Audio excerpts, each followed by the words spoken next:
Good afternoon, everyone. My name is Liza Gentile, and I'm the Director of Alumni Relations here at Johnson & Wales University and a proud alum. Thank you for joining us for hints from HR professionals to help you stand out. We're excited to bring you this discussion with a panel of alumni who all have extensive experience in recruiting and human resources. While they all work in different industries, you'll quickly see the similarities in their work. Before we get started, I'd like to review a few housekeeping items. If you have questions for the panel, please add them to the Q&A section. They will be answered at the conclusion of the discussion. The chat can be used to message other attendees. It is now my pleasure to introduce our moderator for today's panel, JWU's very own Vice President of Human Resources, Diane D'Ambra, class of 2005. Diane D'Ambra is an HR practitioner with extensive experience in all aspects of human resources leadership and management, including designing, managing, and facilitating competency-based employee development programs. As Vice President of Human Resources at Johnson & Wales University, she has proven success in creating cultures of collaboration and implementing change to achieve workforce excellence. Diane has significant experience with recruitment, employee relations, equity and compliance, executive compensation, and payroll management, and she is particularly experienced in providing strategic advice to executives and operational managers on complex topics and strategic initiatives. Diane earned her bachelor's degree from Johnson & Wales and her master's of science degree in human resources management from Villanova University. She holds the Senior Professional in Human Resources certification from the Human Resources Standards Institute and the certification of Senior Certified Professionals from the Society of Human Resources Management. Please join me in welcoming Diane D'Ambra. Thank you, Liza, and thank you to all our alumni attendees for being here today. I'm thrilled to be here and have the honor of introducing our talented panelists. As you hear your name, please turn on your camera. Jane Fontaine, class of 1993 and 1995 with her Master of Science, is the Senior Vice President of Human Resources and Learning and Organizational Development at Digital Federal Credit Union, the largest credit union in New England with over 1,600 employees and 23 branch locations. Jane possesses over 30 years of human resources experience in a variety of organizations, including the healthcare, insurance, and business service sectors. She holds a bachelor's degree and a master's degree from Johnson & Wales University in Providence, Rhode Island, a master's degree in healthcare administration from St. Joseph's College in Maine, and an MBA in organizational development from Upper Iowa University. Jane has both her SHRM SCP and her SPHR certifications and has been credentialed by the College of Executive Coaching as a certified professional coach. Jane has served as the past president of Human Resources Management Association of Central Massachusetts and is a founding member of the Central Mass HR Execs Connect. Thank you for being here with us here today, Jane. The second panelist is Alta Gracia Ralston Gomez, class of 2007. She is the Market Director of Human Resources at the Ritz-Carlton South Beach and the Ritz-Carlton Bar Harbor. Alta Gracia is a senior certified human resources professional with over 15 years of luxury hospitality experience. In her current role, she oversees all aspects of the employee experience and is a strategic business partner to the senior leadership team. Throughout her career with the Ritz-Carlton Hotel Company and Loews Hotels and Resorts, Alta Gracia discovered that her greatest passion lies with teaching, mentoring, and developing others. Learning starts within, and she recently obtained her SHRM SCP certification and will be completing the HRCI SPHR certification this fall. Outside of work, Alta Gracia enjoys supporting the communities where she lives and served for 5 years on the advisory board of the Atlanta Community Food Bank. She frequently leads community service activities to support the Children's Miracle Network and other causes that align with the environmental responsibility, child well-being, and hunger and poverty relief. Happy to have you here today. Our third panelist is Dave McAfee, class of 1995. Dave is the Vice President of Human Resources at Organic Crush Eatery. He is a HR management professional with over 20 years of experience in recruitment, HR, employment branding, marketing, and team leadership with global corporate and educational organizations. His own personal and charismatic brand allows him to partner with colleagues and clients in identifying, coaching, and developing future leaders at all levels. He has built national and international teams which have been successful at supporting rapid growth and expansion in established new markets. Dave recognizes the value of partnering with senior leadership to create a thriving people culture and a sense of community with clear vision consistent with corporate goals and brand strategies. He carries that commitment to the community outside of the office and is an active community leader with various nonprofit and community service organizations.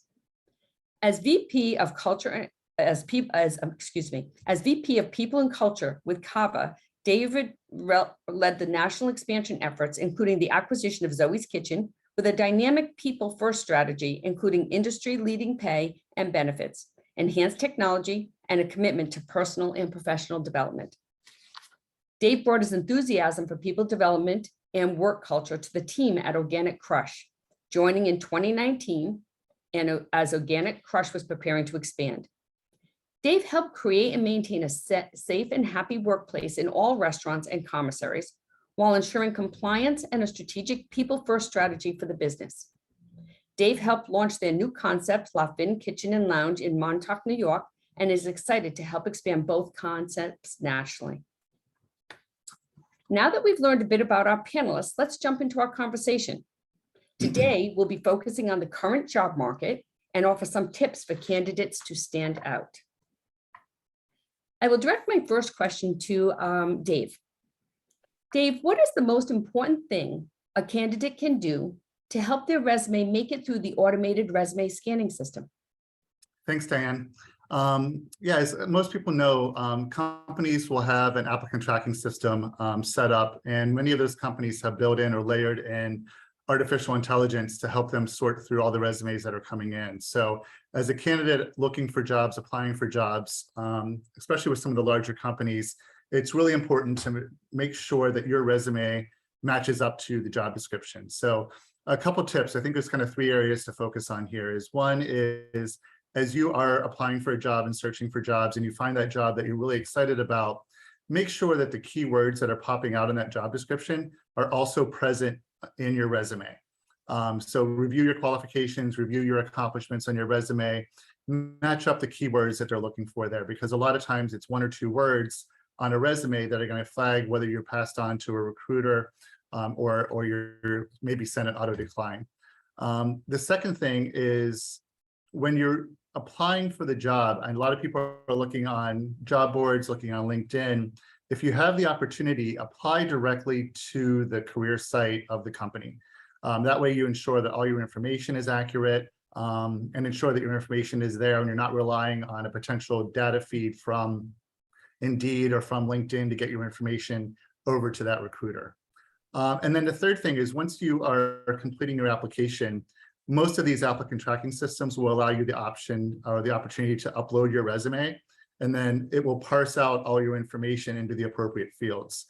There's probably an 80% accuracy with that, so don't just rely on that auto parsing.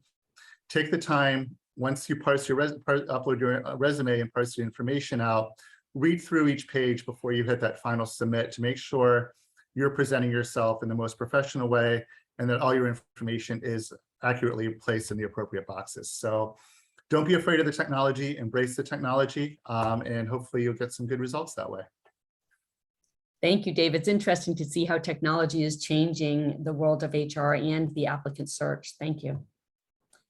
Our second question I would ask Jane to respond to.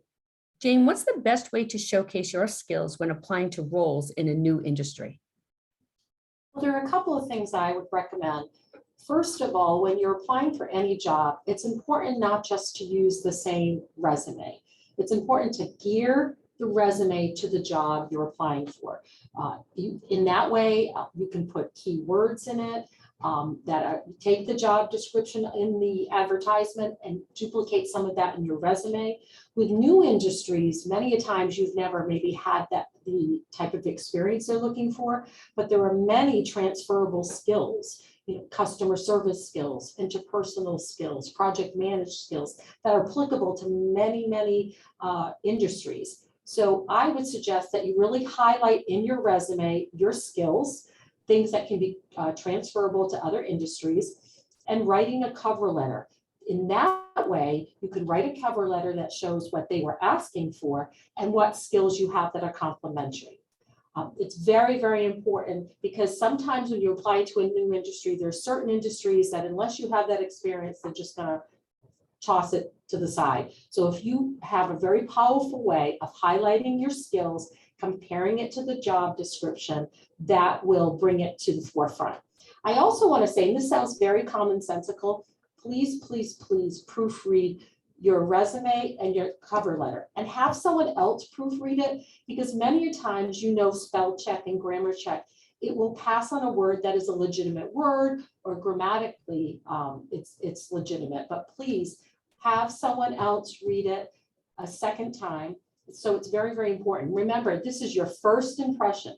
The employer knows nothing about you. So they're going to get the resume, they're going to see the cover letter. And I know some have questioned, oh, do you really need a cover letter? I would highly recommend it. It is showing that you're taking the time, thoughtful in your approach, reading about the job, putting your introduction in a cover letter. Other than that, you're just somebody who's just sending these resumes through the electronic system that Dave was talking about. So that would be my recommendation if you're trying to go into a new industry. Thank you, Jane. And I completely agree with your recommendation on the cover letter. Dave, would you like to also respond to that question? Yeah, I think, Jane, you were dead on with that. It's so important to really focus in on the job description and find those common themes, common requirements, common qualifications that they're looking for that you can bring to the table from your previous experience. I remember when I decided to leave college admissions after about 12 years and got into restaurant HR, I sent my resume in and I got the auto decline back fairly quickly. And fortunately, I knew someone at the company and they got me in for an interview. And as I was going through the interview and sharing my skills with recruiting college students, I was easily able to communicate that and transition that over to what it would be like to recruit restaurant professionals and recruit restaurant general managers. And a lot of the skills they were looking for were exactly what I had learned at my previous job, but it didn't translate on paper. So really focus in on the job description, find those common themes, look for the common keywords. Also on your resume, I'm a big fan at the top of highlighting a couple key qualifications. Pick 3 to 5 things that are skills that are not necessarily specific to the industry, but that are specific to you as a professional that can easily translate to any job. And again, keep your resume focused on your accomplishments, not so much the job title or the job company that you've been working for. Thank you, Dave. It's so true how many competencies and skills can be transferable from industry to industry, and applicants need to showcase that for employers. Yeah, absolutely. Thanks, Diane. So the next question is, for those with an extensive and diverse work history, what's the best way to format your elevator pitch? What point should you focus on? Alta, Gracia, would you take that question, please? Thank you, Diane. Elevator speeches are my current personal trend in recruitment. And I think everyone should have a brief elevator speech that if you run into the president of the United States, right, what would you tell them in 60 seconds, right? An elevator speech is intended to be a short 3-4 sentences, usually less than 60 seconds long, that if you run into someone or you go into an interview, that first minute you're making a positive impression. So the first thing I recommend is, write it down and time yourself, practice. Is it 60 seconds or longer? What do you do, right?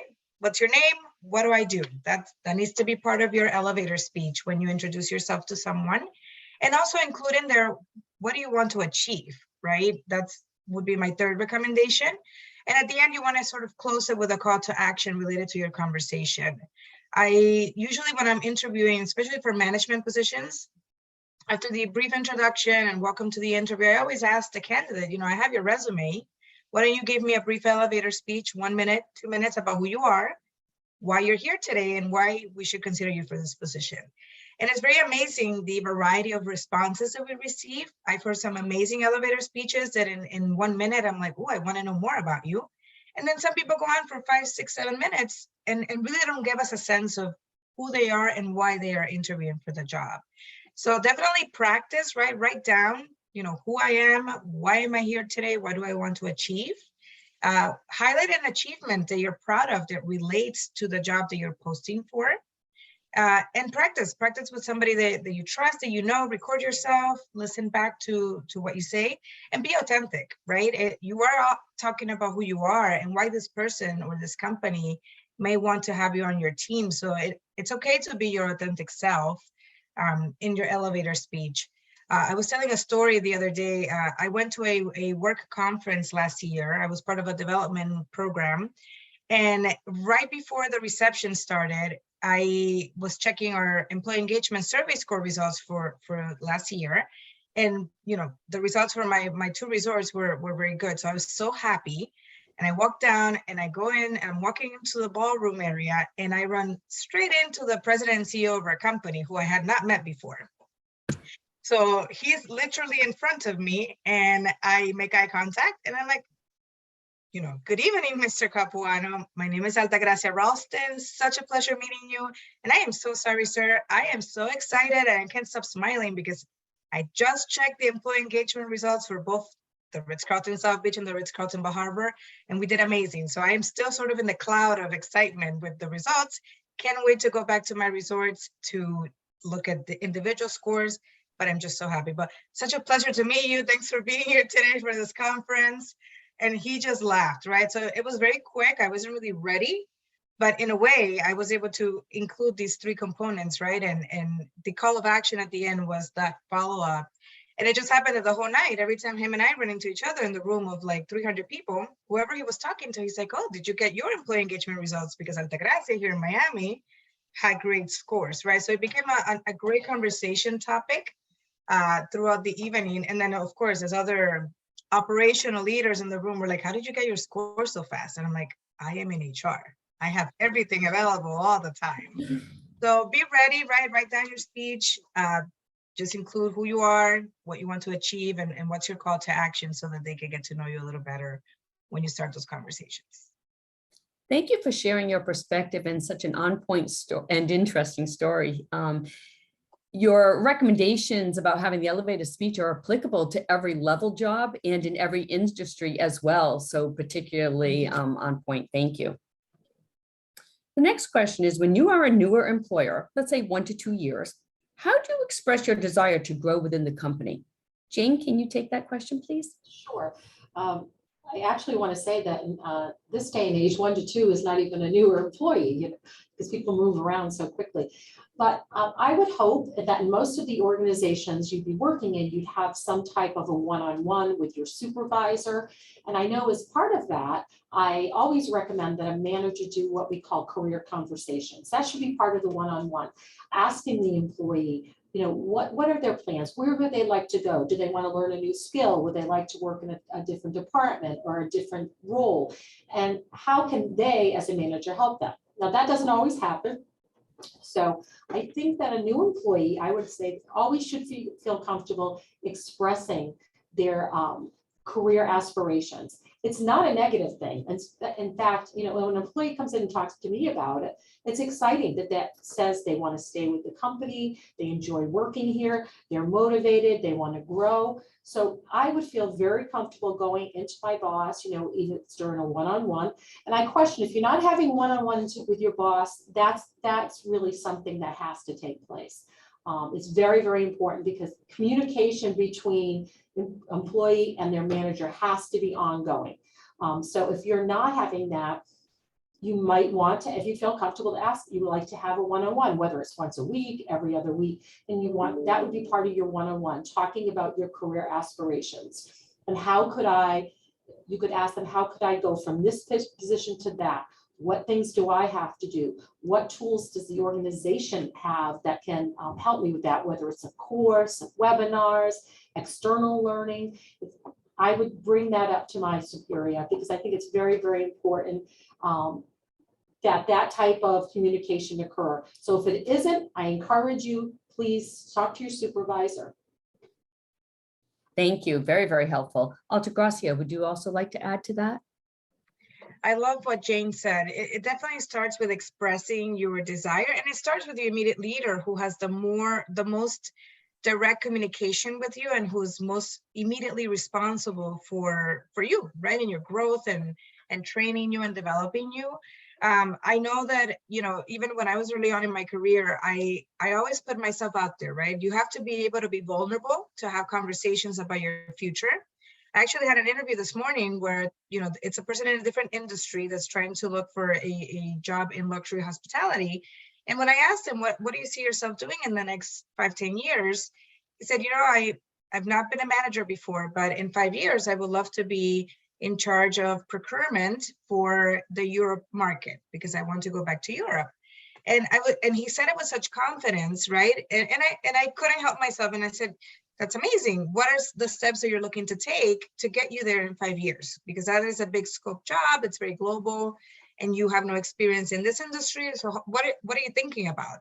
And he shared that. He's like, you know, I've been researching other companies that I can work for that will help me further develop my career. And I think this company would help that because you have so many locations. So he had a very well prepared, defined plan of the steps that he's taking to get there. So don't be afraid to think big, right? And dream big and say, this is my ultimate goal. I know I have some steps to get there, but I'm asking you to assist me getting there, right? You know, when I was younger, I was very introverted and I didn't want to say, you know, one day I will be a vice president of human resources somewhere.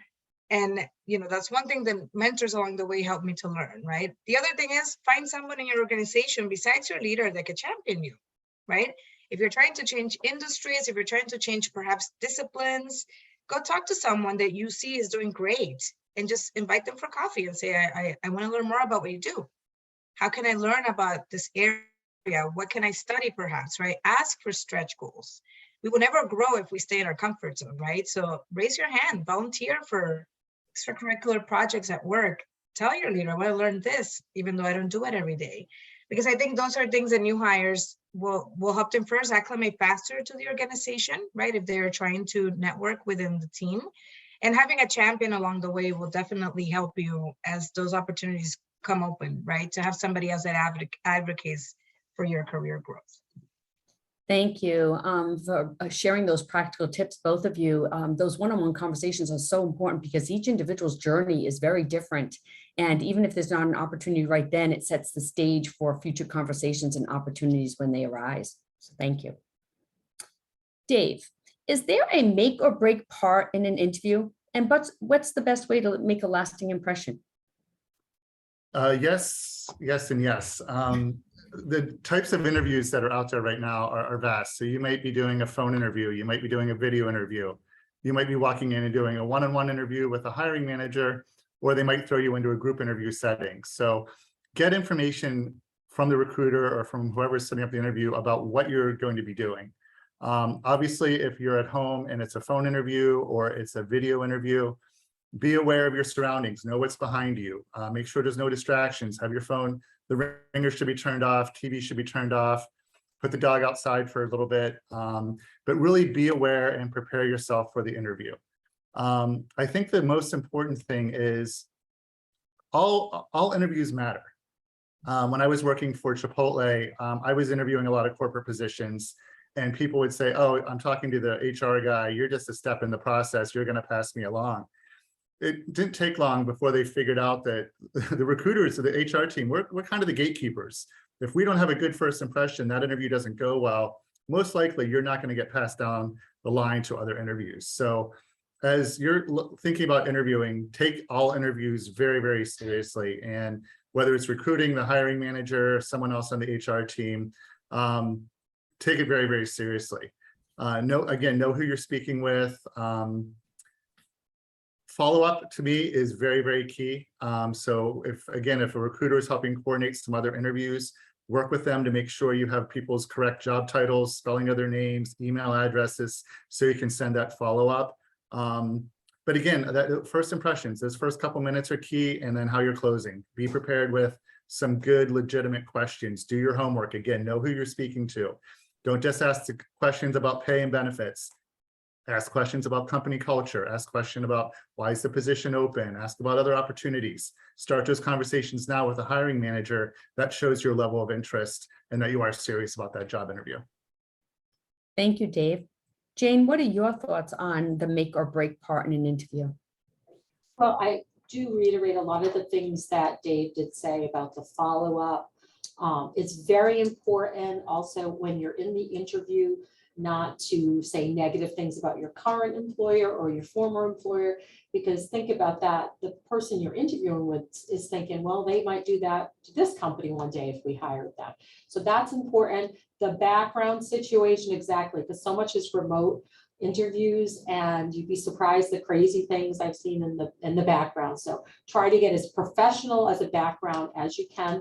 Dress professionally, even though it's a more casual environment. You're sitting in your home. Pretend you're sitting in that person's office. Definitely. One thing that I've seen happen more recently is when an offer has been made to to a prospective candidate and they accept it. And I've had this happen here. I don't know if Dave or Alta Gracia has had it, but the individual decides not to show up on the first day.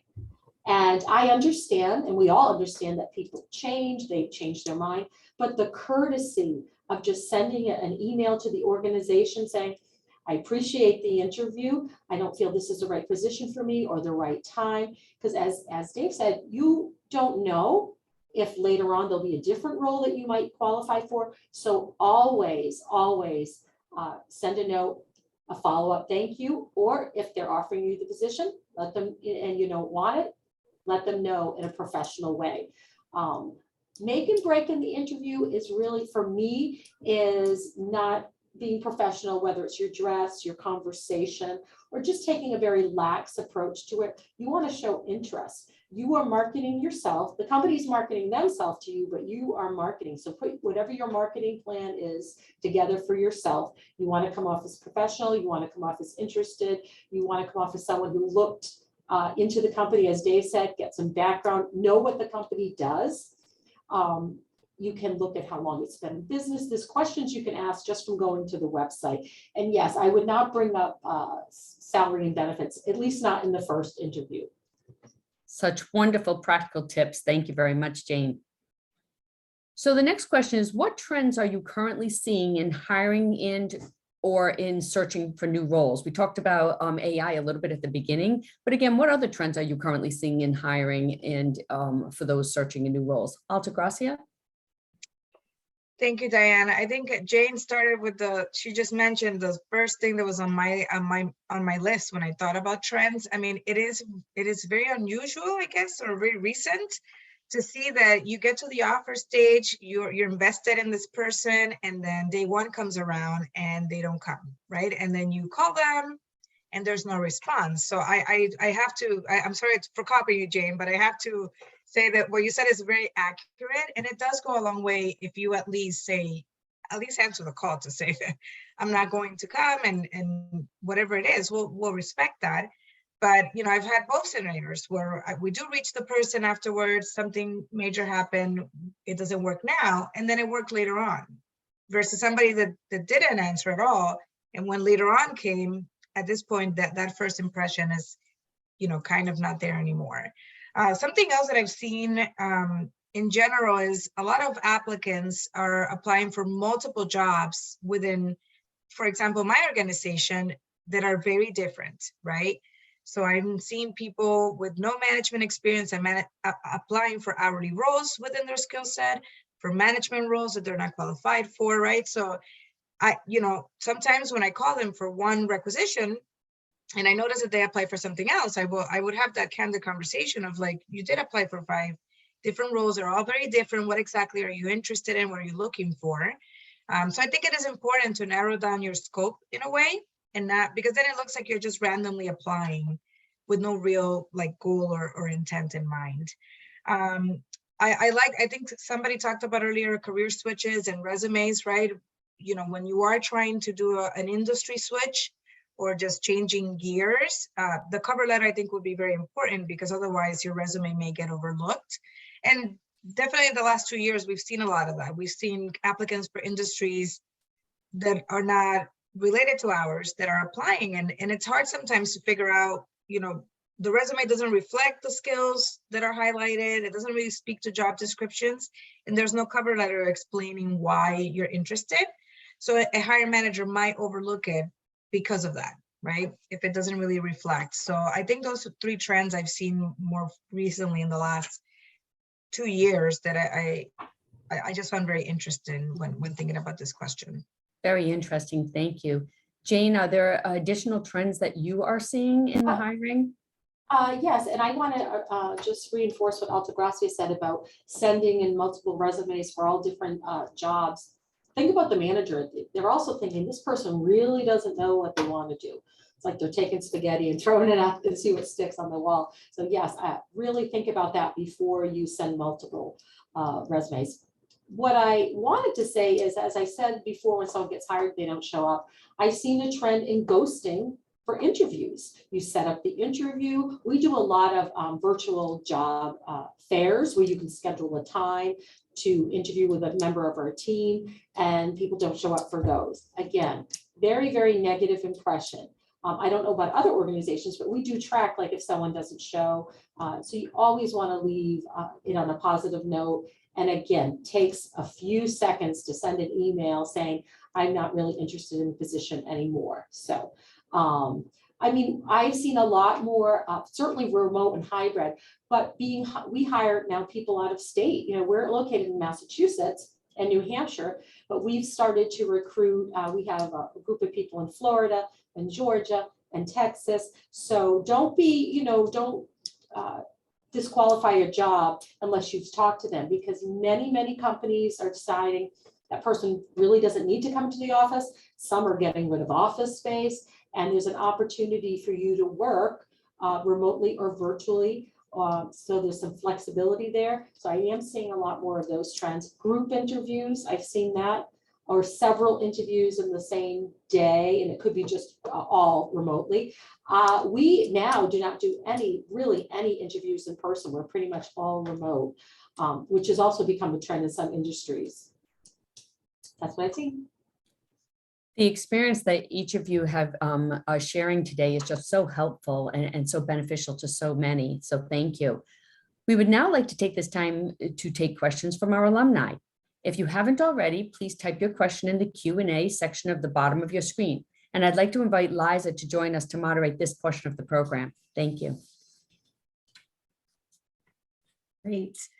Thank you, Diane. So we have several questions in the chat from our alumni.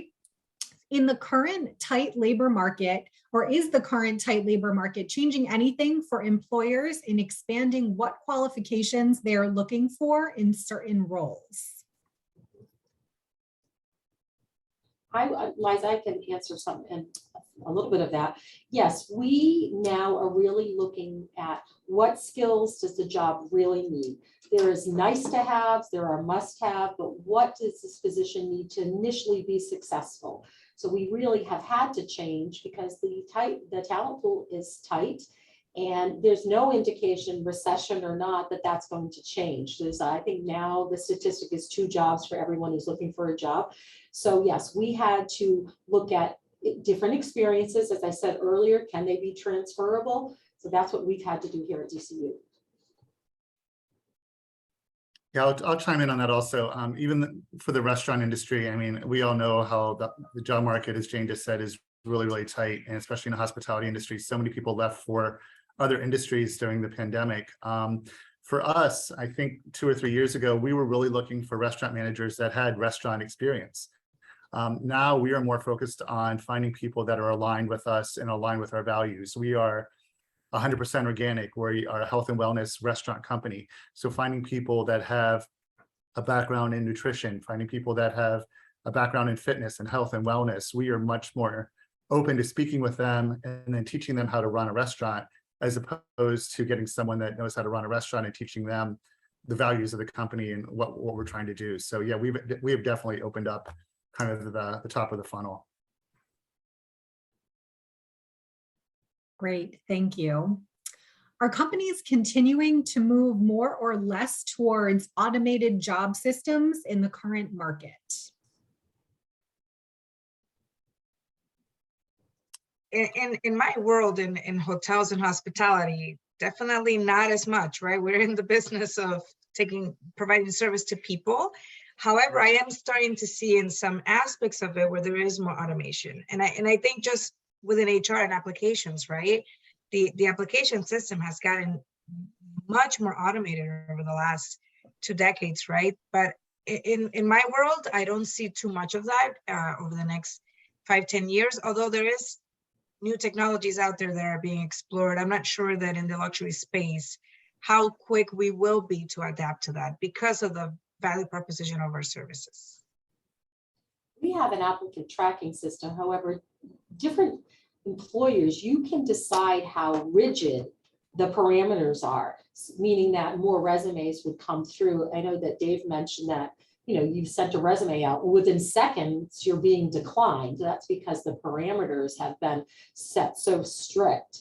What I also encourage, you're sending your resume, Dave said, to possibly send it directly to the employer. Also, reach out to someone on LinkedIn in that organization. It could be an HR person, and write a note saying you'd like to connect, that you're very interested in their industry and roles. So you can kind of put a face and a name and connect with somebody who's in that organization. Thank you. This alum said that she has always preferred sending handwritten thank you cards after interviews, but she has received advice from coworkers to use email for this instead. What are your thoughts? I'll take that one.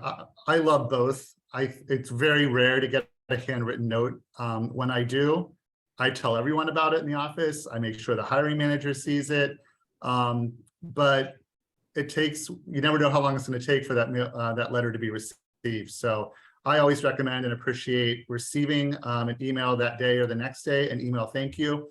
And then pleasantly surprised a week later to get something in the mail, especially with a candidate moving forward in the process. It's an added touch, it's a thoughtful touch. And again, we're a small company now, but at Chipotle, at Cava, which were much larger companies, hiring managers were excited about that and they were appreciated. So I would say double down and do both. Great. This question is about remote work. So for remote workers, are you reviewing salaries if a person is living in an area that has a lower cost of living? Here at DCU, we if even the people in Florida and Georgia or whatever, we still use the same pay scale that we have here in Massachusetts. We've made that decision to do that.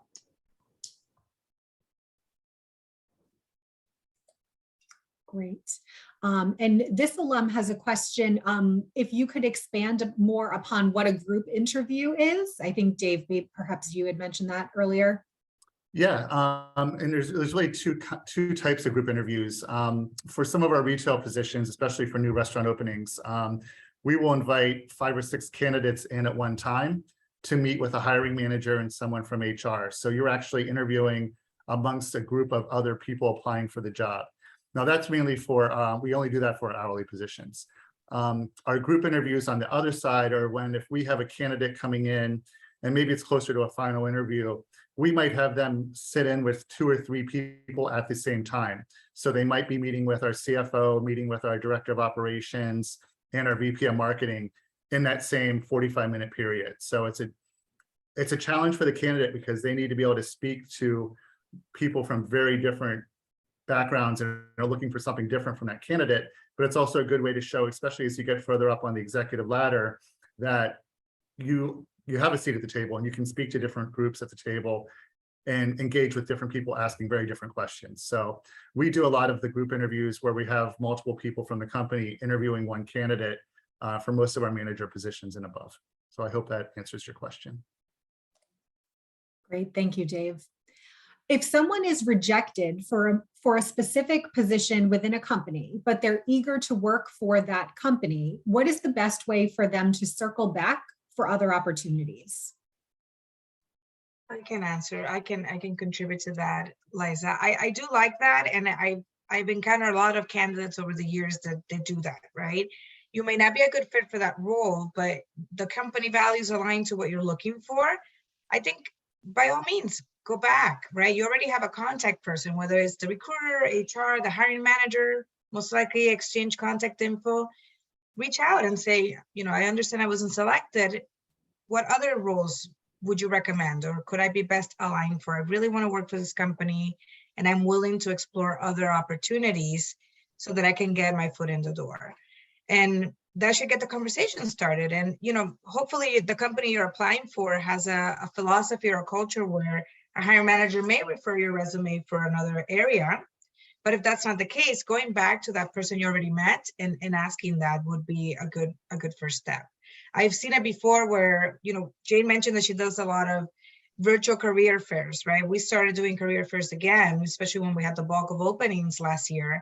And during these events, any of the leaders would come to me and say, oh, this person, not quite the technical skill I need for this, but I think they might be great in this area, this department. Can you please connect them with that hiring manager, right? So definitely go back and ask that question, especially if you're open and flexible to consider other positions than the one that you applied for originally. And it's critically important that each one of those outreaches, those communications, be professional and appropriate, because for obvious reasons, but you really just need to make sure, whether it's an email, whether it's a phone call, whether it's a voicemail message, whether it's a written letter, they all have to be just very positive, very professional, very on point in order for you to get that traction. Great, thank you both. This question is from a recent graduate. She said, as a recent grad, she has less than ideal work experience. What can be done to improve herself and her resume in general on the job market?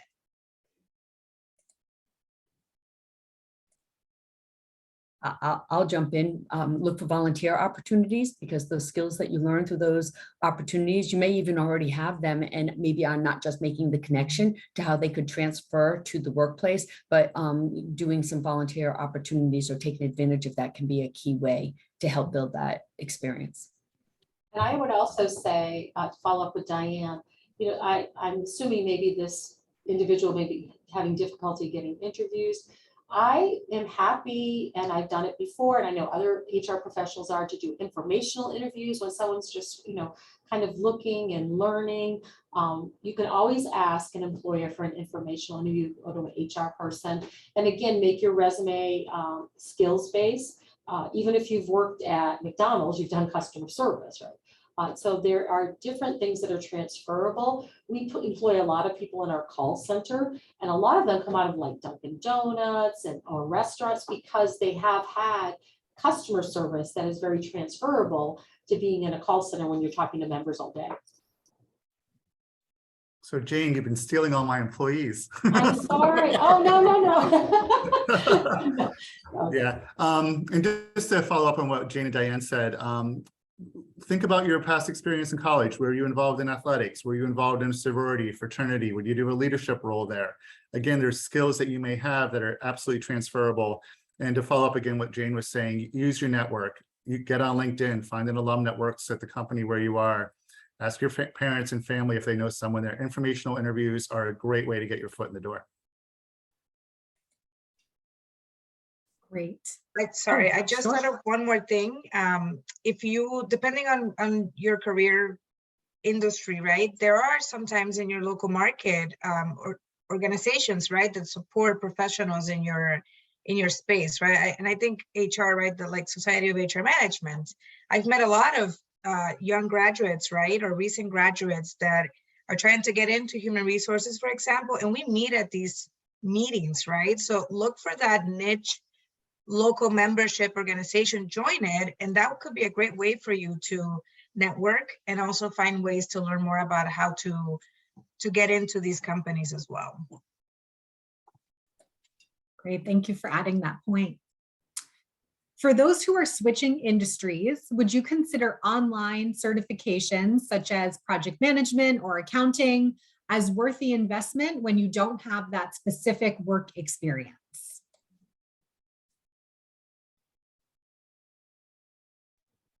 I guess I would say it depends on how much these certifications are costing. But I mean, education is always important. But I would I would look at the quality of the school, the quality of the program, and the investment you're going to make sure you could get a return on that investment. But I never discourage anyone from getting additional education. I'm sure Johnson & Wales does online learning.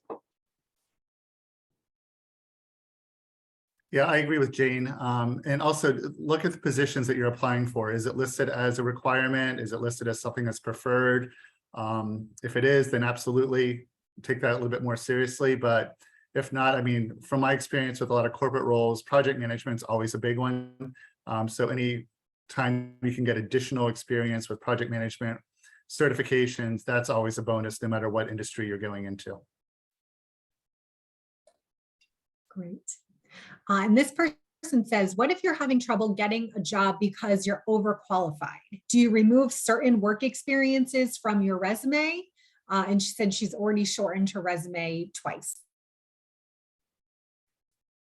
I'll jump in here. I think that's where the cover letter can be used really to your advantage, to explain in the cover letter what you're looking for and how your background and experience translates to the role that you're interested in and applying for. And make that connection for individuals. Thank you, Diane. This person asks, some candidates are making career decisions based on the overall package the company is able to offer, not just the salary alone. What advice would you have for candidates who are looking for perks such as paid parental leave, flexible schedules, tuition reimbursement, etc.? Is it appropriate to talk about these details with the hiring manager towards the beginning of the interview process, or should you wait until you've moved on a bit in the process? I would recommend that you wait until, I mean, the first interview. Most jobs nowadays, you have to have at least 2 interviews. So I would then ask, a lot of those benefits you just mentioned, Liza, are very standard. You know, parental leave, most companies now have tuition reimbursement. The world of hybrid is here to stay. So if the industry can, certain industries can't. A hotel industry obviously can't, a lot of healthcare can't, but most are offering either hybrid, some completely remote, some compressed work weeks, flexible schedules. So none of those benefits that you've stated seem out of the ordinary for most organizations. Yeah, and this comes back to doing your homework. Most companies, if they are offering great benefits and perks, they are telling everyone. So it is on their careers page. It'll be in the job description. It'll be on Indeed. It'll be on Glassdoor. So that information is out there. So again, do your homework, and you can usually find that information. If there is a specific benefit that is really, really important to you and is a non-negotiable, I'm okay with that coming up earlier in the conversation to an HR, to the recruiter. Maybe not the hiring manager, but I think if you're chatting with a recruiter and it's something specific about tuition reimbursement or something that you're comfortable disclosing at that time and asking about, I think it's okay to ask. Yeah, and I think as long as it doesn't, even if you bring it up during the hiring manager interview, because I do hear from my hiring managers that sometimes people will ask about some of the benefits, as long as you don't make it seem like all that matters is that, it will definitely come across differently than if your only question or all your questions are only about what do you offer me, right? So that's another way to look at it as well. Great. And what would you recommend is the best way to find a mentor if you're a new employee at a company and the company is hybrid or remote?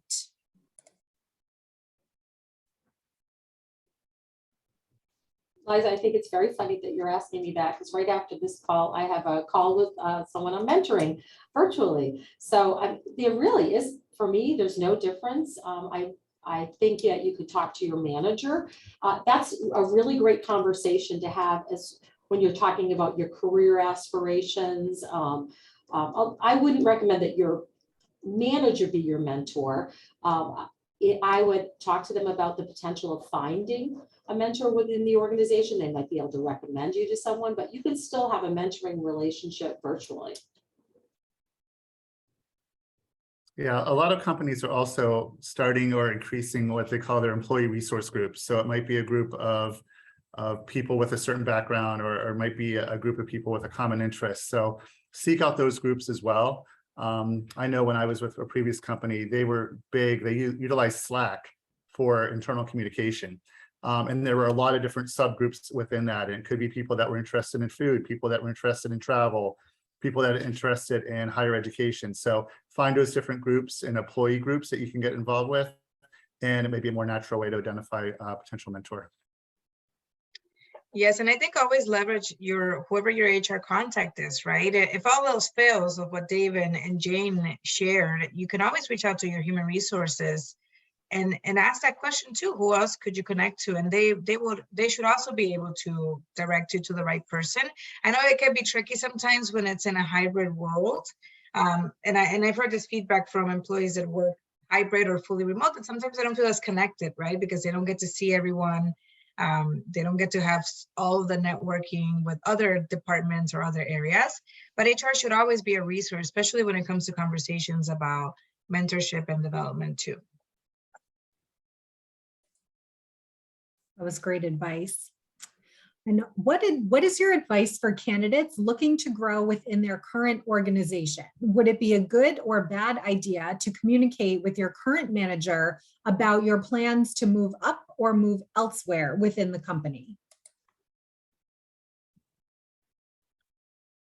I think Jane and Alta Gracia hit on this a little bit earlier. I'm a big fan of these one-on-one meetings and being open and honest with your boss. And you'll know if your company supports this or not. I mean, even when I used to work at Johnson & Wales back in the day, they had a senior management academy, and it was a great opportunity for us to get exposure to different departments and learn more about the university other than what I was doing in just admissions. I copied and created something similar at Kava, which gave people opportunities to do stretch assignments outside of their own business work. So I remember we had someone that was working on the training team who really was interested in learning more about supply chain, and someone on finance wanted to learn more about marketing. So there were ways for them to actually keep doing their current job while getting exposure to different parts of the business. And as a company and as an employer and executive team, you're looking for those people because that's your succession planning, and promoting someone up to a new position or hiring or transferring someone to a new role who has industry knowledge or specific company knowledge from a different division of that company is a huge win for the company. So I'm a big fan. Talk to your boss, talk to other people about it. And yeah, outline your career goals, put a plan in place to get there, whether that's staying on the current team or transitioning to a different department. Thanks, Dave. How beneficial are job fairs with the current career market? How do you make an impact at a virtual career fair when you might not have as much personal interaction as an in-person one?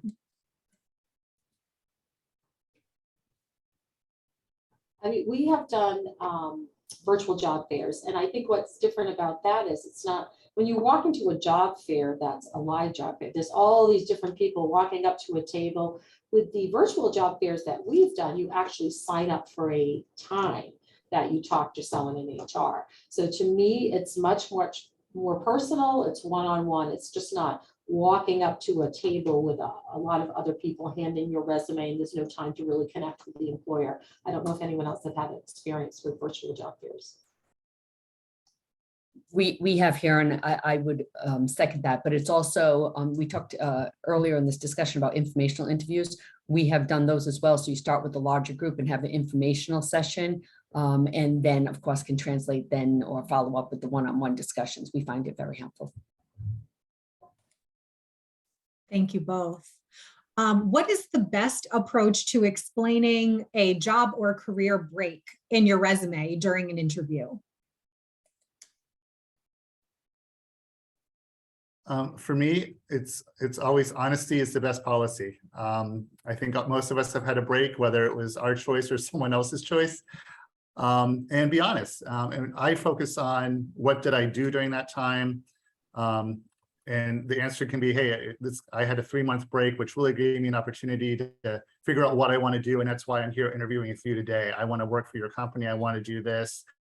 It gave me time to get some personal things in line. Maybe there was a family issue or something going on that you had to address. And I appreciate that I was able to take that time off in my professional experience to address some family needs. Now I'm ready to get back to work and I'm ready to do these things. So don't over communicate the details, but focus on what you got out of that time off and why you're looking to get back into the workforce.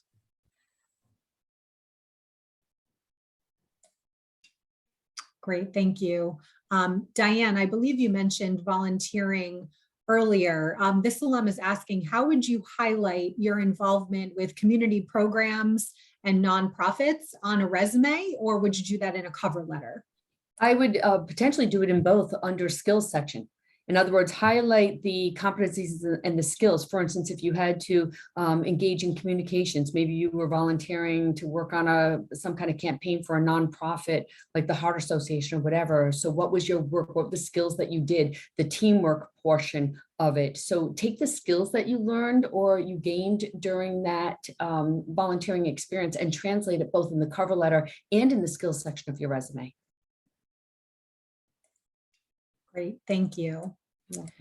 And this is our last question. For a newly hired employee, how would you recommend showing growth and wanting to learn?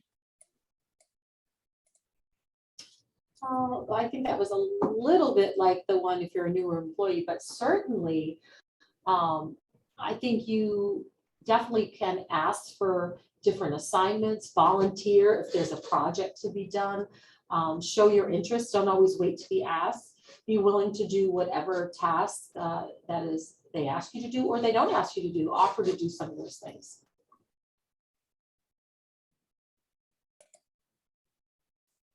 Great. Well, thank you all so much. Thank you again, Diane, and to our alumni panelists for taking the time today to discuss these timely topics. I'd also like to thank all of our alumni for attending this afternoon and hope you have found this discussion insightful. It was so interesting to hear your collective thoughts on what's going on in the hiring world and to learn from all of you. As alumni, you know that Johnson & Wales provides a truly unique and exceptional education. Tuition alone does not fully cover all that sets Johnson & Wales apart, including the experiential opportunities critical to success in the process of building and navigating a career. JWU continues to provide a truly unique and exceptional experience that prepares our students for future success. This experience is made possible by the generous support of our loyal donors and gifts of all sizes combined to have an impact on our students that is truly powerful. As an alumni donor, your gift also demonstrates your investment in our mission, which can inspire additional support from other members of the JWU community, as well as our corporate donors and foundations. You can make a gift by clicking the link in the chat window. Thank you for your support. I sincerely hope that you enjoyed today's discussion, part of the JWU Connects family of programming, and I hope that you will join us again in the future. You can find all of our events on our event calendar at alumni.jwu.edu. And that includes our upcoming JWU Alumni Pride panel next week on October 3rd.